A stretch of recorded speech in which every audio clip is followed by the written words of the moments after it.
Good evening, everyone. Thank you for coming. I'm very honored to be here, and I'd like to thank Dr. Hatem Bazian for arranging to invite me and to be amongst you this evening. I was asked to speak about Islamophobia and anti-Palestinianism. I shall do exactly that. Islamophobia and anti-Palestinianism were born together. It was impossible to separate them at birth a millennium ago. Long before the two ideologies acquired their contemporary names as masks for conquest, what had made Palestinians their target in the 11th century is the same as what makes them their target in the 21st. Namely, the fact that the Palestinians were and remain the native inhabitants of Palestine and that they are in their majority Muslim.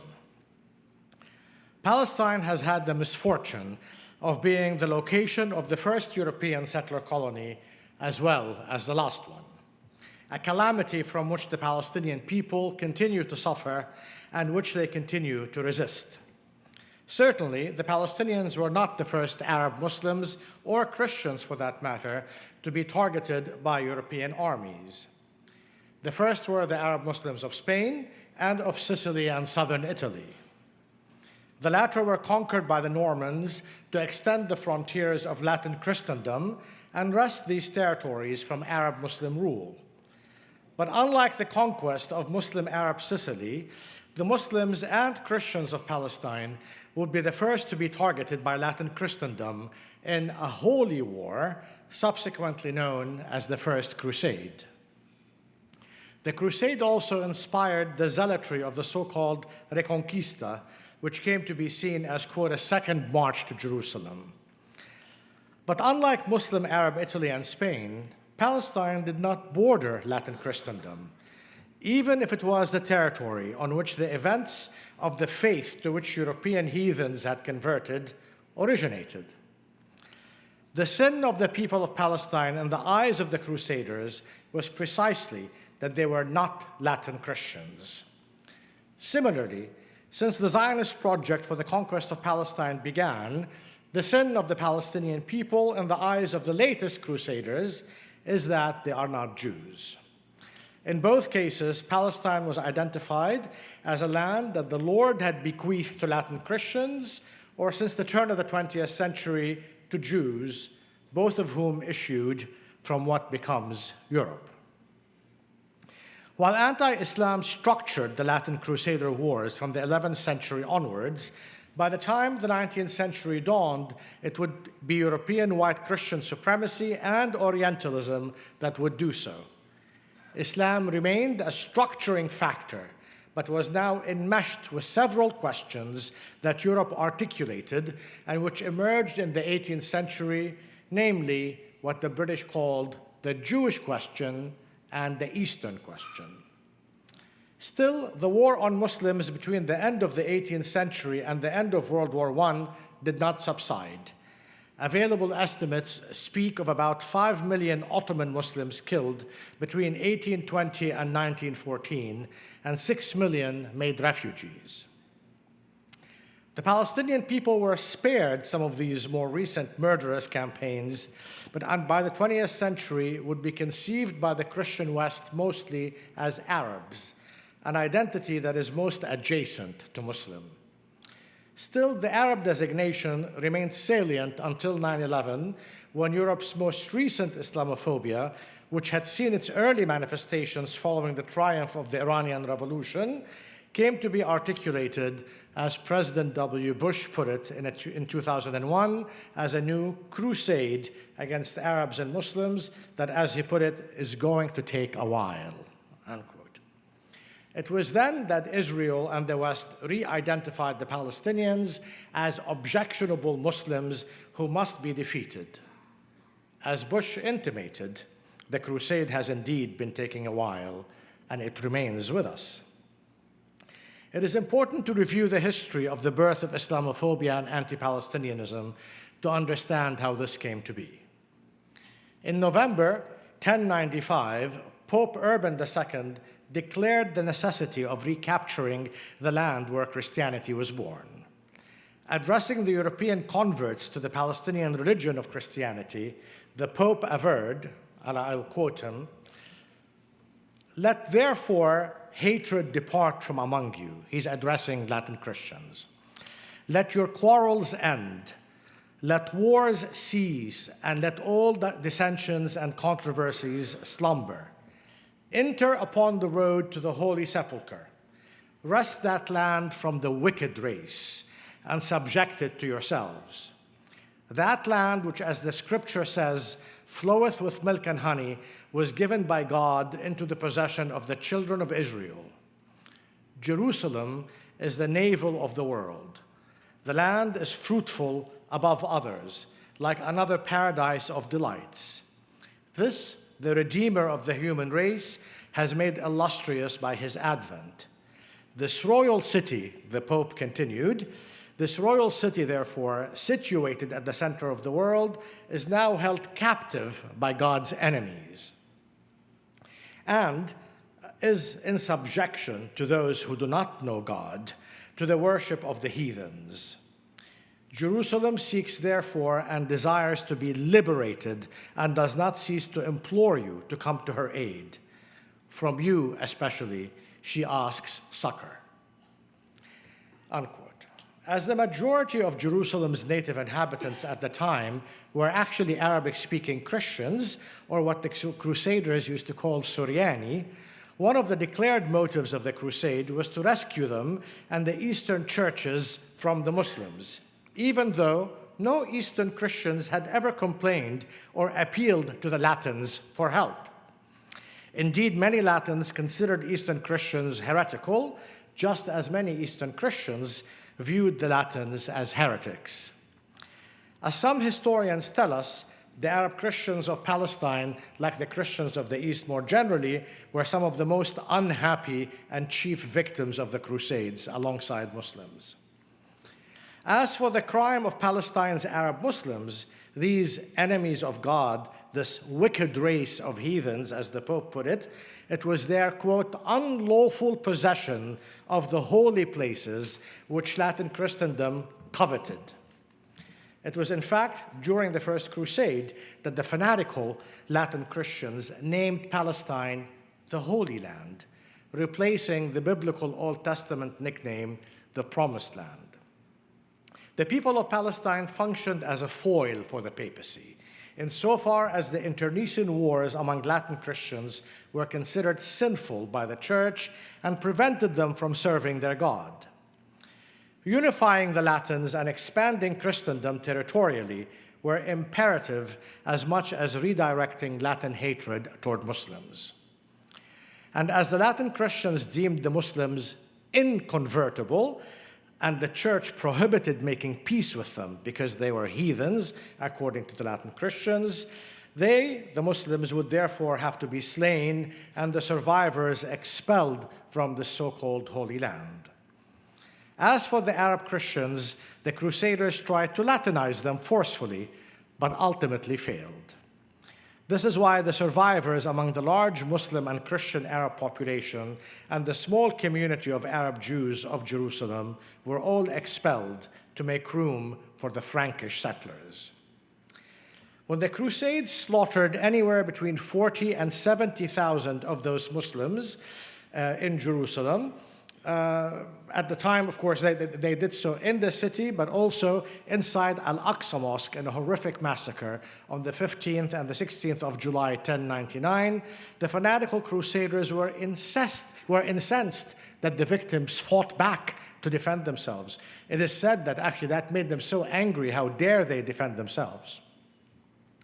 Through the Bible and the sword, the Crusades established the first European settler colony in Palestine following the genocidal extermination of its population. They called their settler colony the Latinate Kingdom. After they expelled the entire population of the city, they brought in 120,000 Latin Christian colonists, constituting about 15 to 25% of the population of the larger Frankish settler colony, which extended all over Palestine and beyond. In their settler colony, the Crusaders instituted as an Israeli historian of the Crusades calls an apartheid legal system. Perhaps President Donald Trump's current crusade for Gaza and call for the expulsion of its surviving Palestinian population following Israel's genocidal extermination campaign is inspired by the First Crusade and what the Crusaders had done in Jerusalem. After their defeat in the 12th and 13th centuries and the dismantlement of their settler colony in Palestine, the threat from Latin Christians by the 14th century had temporarily subsided. However, a new Christian threat was on the horizon, namely that of the Protestant Reformation, which emerged in the 16th century with a refreshed interest in the native land of the Palestinians, where Christianity and Judaism were born, and the heightened expectation of what the fanatical Protestants claimed would be the second coming of Jesus Christ. This obsession would develop into an intense messianic, millenarian, and evangelical quest among Anglicans, Calvinists, and Lutherans by the 18th century, with a focus on converting European Jews and dispatching them to Palestine to prepare for the second coming. Their zealotry coincided with the emergence of the new secular European field of knowledge called Orientalism, which sought to demonstrate the inferiority of Orientals, especially but not only Arabs and Muslims, to European Christians, and pushed in the 19th century for the necessity of colonizing them and justified it. But it was not just a renewed interest in Palestine, about which the fanatical Protestants obsessed at the end of the 18th century. It was also Greece, and the idea that Eastern Christians continued to be ruled by heretical Muslims, an argument borrowed from the 11th century Latin Christian crusaders. As Europe was engaged in this period in creating itself as the West that must be cleansed of any Oriental traces, a new movement called Philhellenism was most concerned with the pure essence of Greece before it had been tainted by Oriental corruption. Many European Philhellene volunteers who joined the fighting legions that went to Greece saw their solidarity with the Greek nationalists as part of a sacred crusade against Islam, as they put it, to partake of the battles against the so-called infidel Turks. They believed in the benevolence of organized Christianity, in the hateful inferiority of the Turks and Muslims, and in liberal internationalism. It was the combination of Philhellenism and evangelical Protestant Christianity that breathed fresh life into Islamophobia and anti-Palestinianism. Already influenced by the French Calvinist Huguenots and their fanatical millenarianism, the Catholic Napoleon Bonaparte's invasion of Palestine was the occasion for him to issue in 1799 the first political call by a European leader for Europe's Jews to self-expel and colonize Palestine. Napoleon called on the Jews, or what he called the rightful heirs of Palestine, to conquer your patrimony, as he put it. He declared, and I quote him, "Hasten, now is the moment which may not return for thousands of years, to claim the restoration of your rights, your political existence as a nation among the nations," unquote. He also sought, this is Napoleon, also sought to restore Constantinople to Christendom. The twin projects of Philhellenism and evangelical Protestantism can be parsimoniously summarized as follows. Greece, located in the Eastern Mediterranean, part of its peoples and histories, was cast as Western in origin, and as it had to be liberated from Muslim yoke, was abducted by the Europeans as part of the newly invented West. On the other hand, European Jews were cast as Asiatic Orientals by origin and had to be converted to Protestant Christianity and dispatched to the East, specifically to Palestine, as its new Protestant colonial population and prepare the world for the second coming of Jesus Christ. It was in many ways a most innovative demographic exchange, and not only at the symbolic level. What this exchange aimed to achieve politically and territorially was the liberation of Constantinople and Jerusalem from Muslim yoke as its express goal. In an ideological and military alliance with the European Christian powers, the Greek nationalist war of independence would become the first modern Islamophobic war targeting Muslims for being Muslim, wherein even Greek-speaking Muslims were depicted as Turks and massacred at will, and Turkish-speaking and Greek-speaking Christians from the Turkish areas were identified as Greeks who had to be saved from the Muslims. The double conquest of Constantinople and Jerusalem would become the paramount and immediate goals for the new European crusaders. Even the Russian Tsarina, Catherine the Great, herself a German Lutheran, originally a German Lutheran, had designs through what she called the Greek Project to recapture Constantinople during her conquest of the northern Ottoman territories, which became New Russia. Despite the failed attempts throughout the 19th century, a new plan would be hatched a century later in what came to be known as the Sykes-Picot Agreement of 1916 between Britain, France, and Russia, whereby Jerusalem would be captured by the European Protestants and Catholics, British and French alike, and Constantinople would go to the Russian Orthodox. When Vladimir Lenin exposed the Sykes-Picot secret agreement after the Russian revolutionaries overthrew the Tsar, he declared immediately that the new Soviet government fully supported Constantinople's status as Turkish and Muslim forever. The Greek crusaders, who would have none of this, and in collaboration yet again with the European Christians during and after World War I, they were successful in displacing hundreds of thousands of Ottoman Muslims and Christians once more. Their final attempt to lay siege to Constantinople in the summer of 1922, however, failed as a result of British imperial reluctance and hesitation and the military strength of the Turkish nationalists. Thus, what began as a European-sponsored Philhellenism in Germany and spread to the rest of Europe as part of inventing a past for this emergent Europe of the Enlightenment, let alone for the modern inhabitants of Greece, and in which a good part of the Europe-based Greek diasporic intelligentsia and the Greek merchant class participated at the end of the 18th and the beginning of the 19th century, armed with a Christian anti-Muslim zeal and a nostalgia to an invented ancient Greece, as well as to the Eastern Roman Empire, left millions dead and millions of refugees in its wake. This Christian, European, and Greek quest finally achieved its goals of the religious cleansing of Ottoman Europe and of Turkey through the Lausanne Treaty of 1923. The struggle to retrieve and abduct Constantinople, now Istanbul, to Christendom and Europe, which began with Catherine the Great, was not to be. Constantinople, unlike Greece, would never be Christian or European again.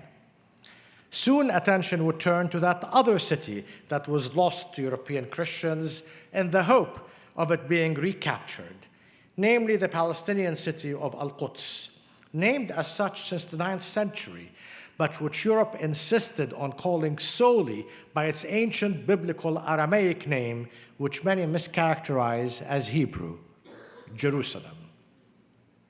Throughout the 19th century, when the Greeks were chipping away at the Ottoman Empire in the hope of one day taking over Constantinople and expelling the Muslims, European white fanatical Protestant missionaries embarked on the colonization of Palestine. If the Crusaders of old were armed with the Bible and the sword when they launched their wars of conquest, the fanatical Protestant colonists of the 19th century were armed with the Bible, racial science, and the navy ships of their white supremacist original homelands. But unlike the Latin Crusaders, the Protestant fanatics of the 19th century called their project for the conquest of Palestine as the Peaceful Crusade.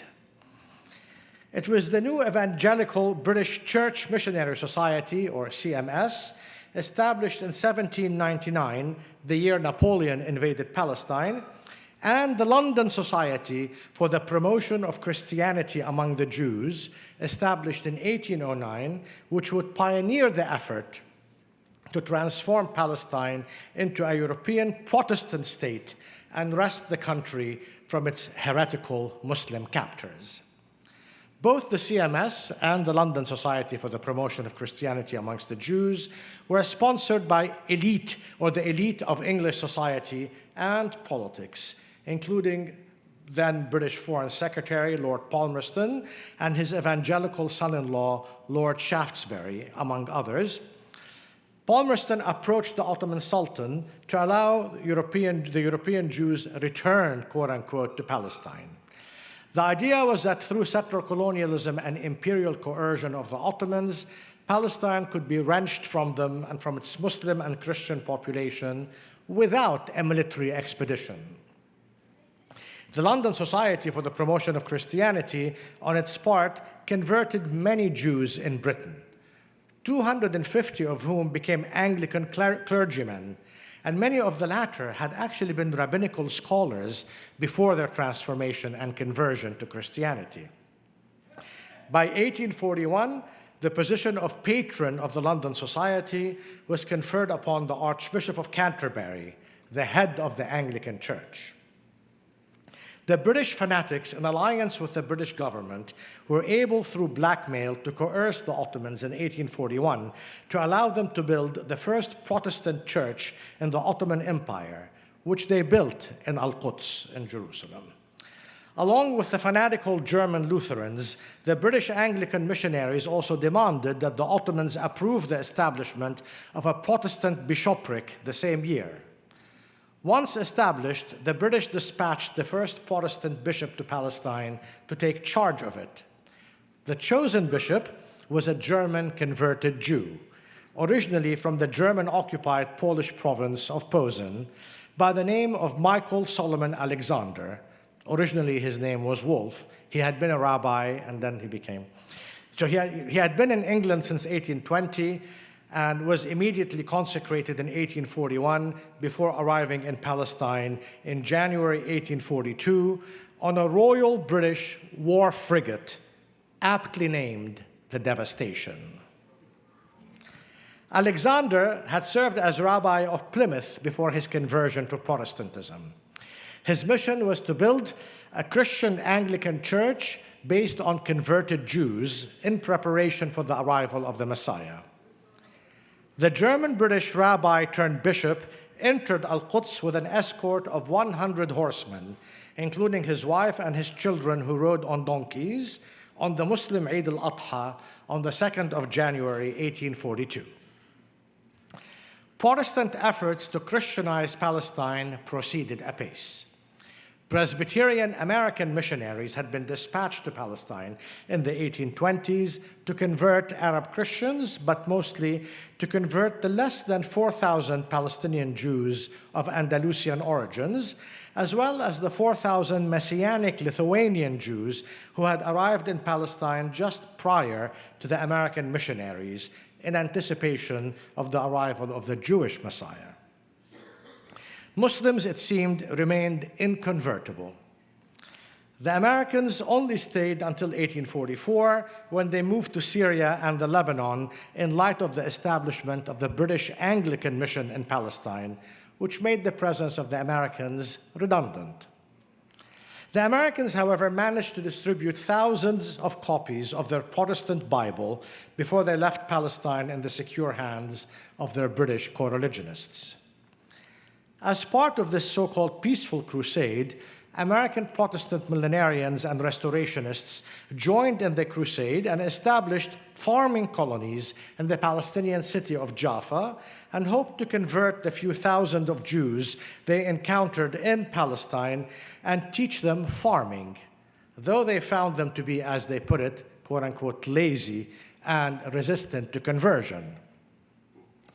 A group of American Seventh-day Adventists, known as Millerites, settled in Bethlehem in 1851 alongside European Christian settlers in the village of Artas, but later moved to Jaffa, where they founded the colony of Mount Hope, which did not survive for long.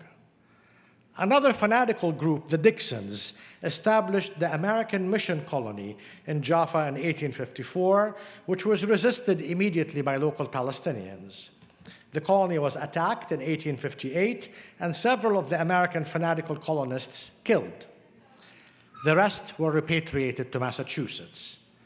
The US government dispatched a Navy ship, the steam frigate, the USS Wabash, to the shores of Palestine to pressure the Ottomans into prosecuting the killers. In the next decade, in 1866, another group of fanatical American Protestant artisans and farmers arrived, this time from Maine, to set up yet another colony in Jaffa.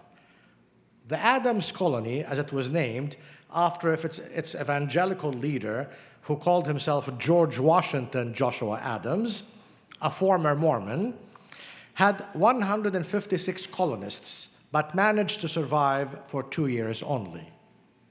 Adams, who had met with the US President Andrew Jackson, the butcher of Native Americans, at the White House to facilitate his settler colonial efforts with the Ottoman authorities, compared the colonization of Palestine to that of the United States. The Palestinians opposed the presence of the colonists, leading the Ottomans to write to the US minister in Constantinople, the ambassador at the time, protesting driving, quote, the natives from their fields by a colony of Yankees, unquote. The failure of the colony and its indebtedness, however, forced Adams to leave after 2 years.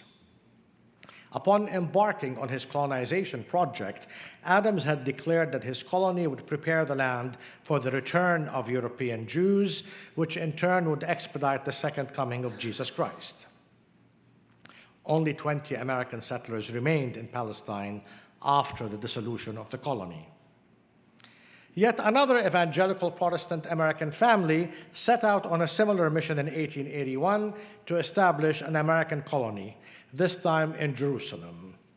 Horatio and Anna Spafford of Chicago led a contingent of 16 colonists to Al-Quds to hasten the second coming. They were joined by 55 Swedish fundamentalist Protestants in 1896. Altogether, they numbered at the end 150 by the turn of the century, and they bought a house of the Palestinian landowner Rabah al-Husseini. They did not seem to want to actively proselytize others, which spared them a lot of local enmity. Their colony survived until the 1950s, when tensions among the colonists brought its demise.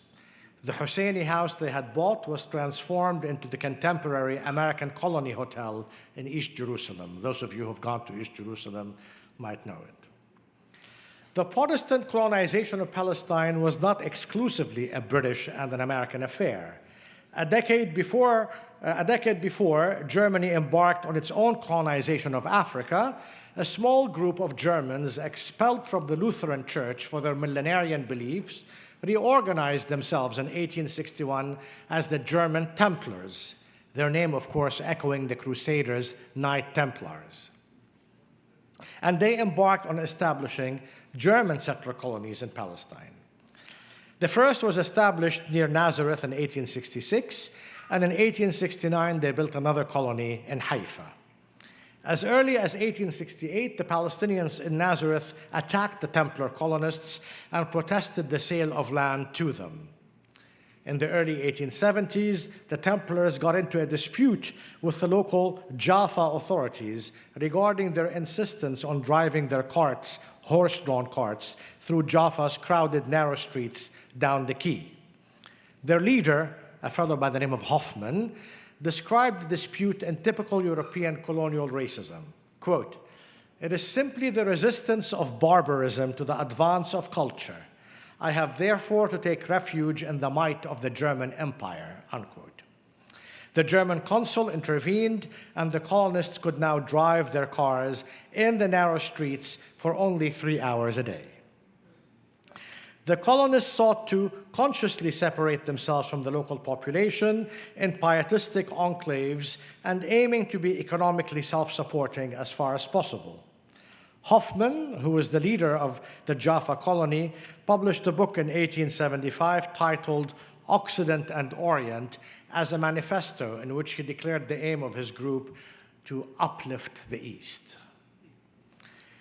During the Ottoman-Russian War of 1877-78, German warships came to the shores of Palestine to defend the German colonists in case they were attacked by the natives, and in the process, the German consul forced the Ottomans to finally recognize the Templars' colonies as legitimate, which the Ottomans had refused to do until then.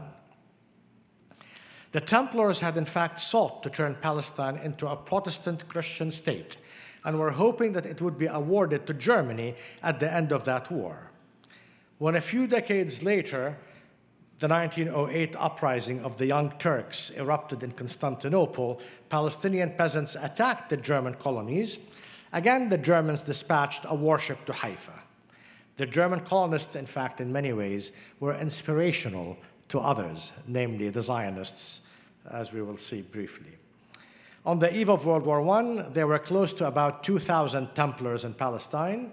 In the 30s, many of them supported the Nazi regime and were ultimately chased out by the British and the Zionists who took over their colonies. Many of them ended up going to Germany, to some of the Russian colonies, or to Australia.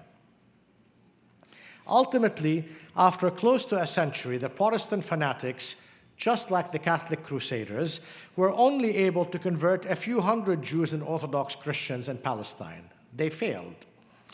Meanwhile, West European Jews had throughout the 19th century become fully assimilated in their own countries, whose languages they spoke, and in whose militaries they served. In France, in Holland, in Germany, Austria, and Britain, those who had not converted to Protestantism amongst the Jews mostly adopted Reform Judaism, a new Jewish sect that sought to emulate Protestant Christianity in its philosophy of religion. In Eastern Europe, the Jewish Enlightenment, or Haskalah, was successful only in assimilating the business elite and Jewish intellectuals into secular European culture and modernity. European Jews resisted the Protestants' call for the removal of Jews from Europe and dispatching them to Palestine for 3 centuries. But Jewish resistance was finally broken in the second half of the 19th century when some of these enlightened and assimilated European Jews adopted the project of the Protestants and organized themselves under the banner of a new outfit called the Zionist Organization. The Protestant project, which the Europe-loving Zionist Jews adopted, was not the only ideology they espoused, as they also adopted, or more accurately, were constituted by the European Christian Anti-Palestinianism and Islamophobia. The founder of the Zionist movement, the Viennese Theodor Herzl, understood the Palestinians as surmountable objects. In line with the peaceful crusade of the Protestants, he thought the Palestinians could be conquered peacefully. In his political pamphlet, The State of the Jews, or Der Judenstaat in German, he had already anticipated Palestinian resistance. He tells us, and I quote, "An infiltration of Jews is bound to end badly. It continues till the inevitable moment when the native population feels itself threatened and forces the government to stop further influx of the Jews. Immigration is consequently futile unless we have the sovereign right to continue such immigration." Unquote. To achieve this, Herzl had already confided to his diary a year earlier in 1895 that the Jewish colonists would gently expropriate the natives' property and send them packing to the neighboring countries. In his novel, Altneuland, or Old New Land, Herzl described the Palestinians mostly as the numerous Muslim Arabs, as he put it, of Palestine. He described them as dirty, and that the Palestinians were inhabitants of blackish Arab villages and looked like brigands. Naked children played in the filthy alleys, unquote. Notice the use of the same adjectives related to dirt and filth, which the Crusaders used to describe Muslim Palestinians in the 11th century. and also the anti-Semitic adjectives that European Christian anti-Semites describe the Jews as dirty. So it's a very interesting sort of adoption of these anti-Semitic notions and Crusader notions. Lest we think Herzl had forgotten the Crusades, both the early military ones or the ongoing peaceful one, his Zionist protagonist character in his novel, a fellow by the name of David Litvak, volunteers in the novel the following. The Christian holy places have been held by non-Christians from time immemorial. Centuries having passed since the Crusades, a more enlightened view concerning these hallowed sites has gradually found acceptance. Godfrey of Bouillon and his knights, Godfrey of Bouillon, of course, was the first king of the Latinate kingdom, and his knights grieved because Palestine was held by the Muslims. But did the fin de siècle knights and noblemen harbor the same emotions at the end of the 19th century? Would any great power have dared to ask its parliament for an extraordinary grant for the reconquest of the Holy Land? The point was that such a war would have been waged less against the Turkish Empire than against other Christian powers. It would have been a crusade against the cross rather than against the crescent. The conclusion was thus reached that the status quo was the best possible status for all concerned. The idea was that if the Jews were to found a state in Palestine, they would be actually better guardians of the holy Christian places rather than the Christians fighting amongst themselves. Herzl's predictions of a peaceful European-sponsored Jewish conquest of Palestine without imperial military help did not come true, as the British would in fact conquer Palestine a decade and a half later and prevent the French and the Germans who sought to take it over from doing so. After World War I, however, and with the rise of nationalist movements, much of the racism targeting the Palestinians was not only on account of being Muslim, but also on account of being Arab. The division of Muslims into multiple nations since the rise of nationalism had made this inevitable. But regardless how it is articulated, whether as Orientalist Arabophobia or Islamophobia, the Palestinians registered in this Western ideology and for the Zionist movement as they had done before for the Crusades 9 centuries ago. Just prior to the British conquest of Palestine, Chaim Weizmann, the head of the Zionist organization, who had the same contempt for the Palestinians as Herzl, saw the Palestinians as no more than, quote, the rocks of Judea, obstacles that had to be cleared on a difficult path. The British investment in Jewish Zionism had the imperial benefit of setting up a colony to guard the Suez Canal from local Muslim revolts. Their main interest in capturing Palestine during the war, as elaborated by the British Prime Minister David Lloyd George, a fundamentalist Protestant millenarian himself, was the defense of the canal. Weizmann sought to reassure the British, and I quote him, that Palestine is the natural continuance of Egypt and a buffer between the Suez Canal and the Black Sea. In the case of any hostile activity on this latter side, it will constitute an Asian Belgium, especially if it will be developed by the Jews. If some more or less good conditions will be given to us, we can transfer 1 million Jews to Palestine within the coming 50 or 60 years. England will have a buffer zone, and we will have a country. Unquote. The Zionists would make good on their pledge to protect the Suez Canal in 1956 when they combined their forces with Britain and France in the tripartite invasion of Egypt. Unlike Zionism, which was always an ideology that combined religion and colonial nationalism, Palestinian resistance had in the main remained intrinsically anti-colonial and nationalist. The persistence, however, of these notions can be seen when Hamas was established in 1987. The Israelis, who had delegitimized the Palestinians since the 1880s as barbaric Arabs and savages, as anti-Semites, or even later on as Nazis, began to speak of them after 1987 as savage jihadist Muslims who needed to be crushed. Immediately following the 9/11 attacks, media speculations that it was Hamas which had been behind the attacks were rife. Even though Hamas had never committed an act of resistance outside historic Palestine, it was considered the primary suspect.